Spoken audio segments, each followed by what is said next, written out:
Today we have a 2011 E550. We'll be replacing the spark plugs.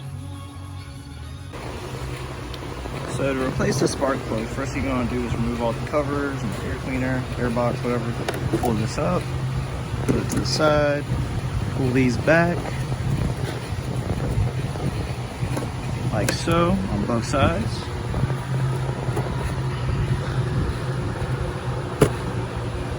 Then pull up, or actually remove the tab on the back here.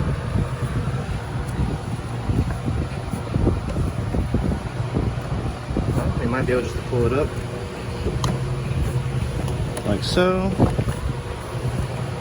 And then try to get that tab back. So once you get that off, you can just pull it out and put it to the side as well, which will expose the coil packs and aka the spark plugs.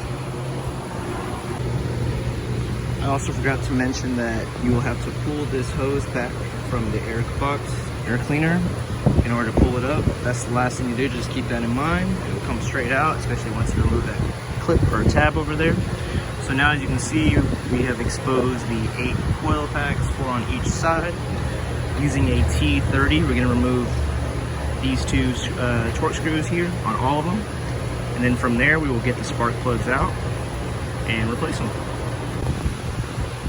So now that we remove the torque screws holding the coil packs in place, just gently pull up on them, being sure to hold it from here, just to prevent any damage to the coil pack.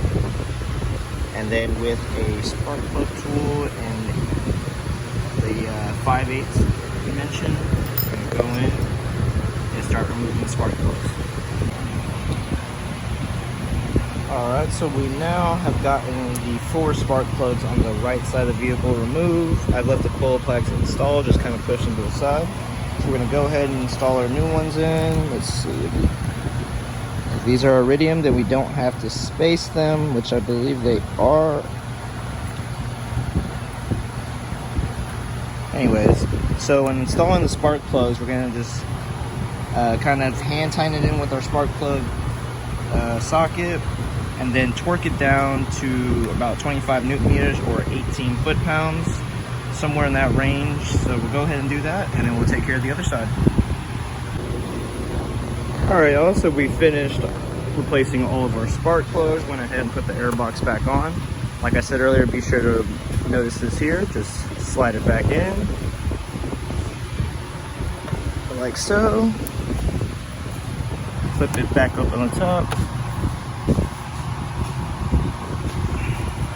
Just gotta get over there a little bit, but be sure to put the intake hoses back on, the cover back on, and you're done. Thanks for watching. Please like and subscribe. More to come.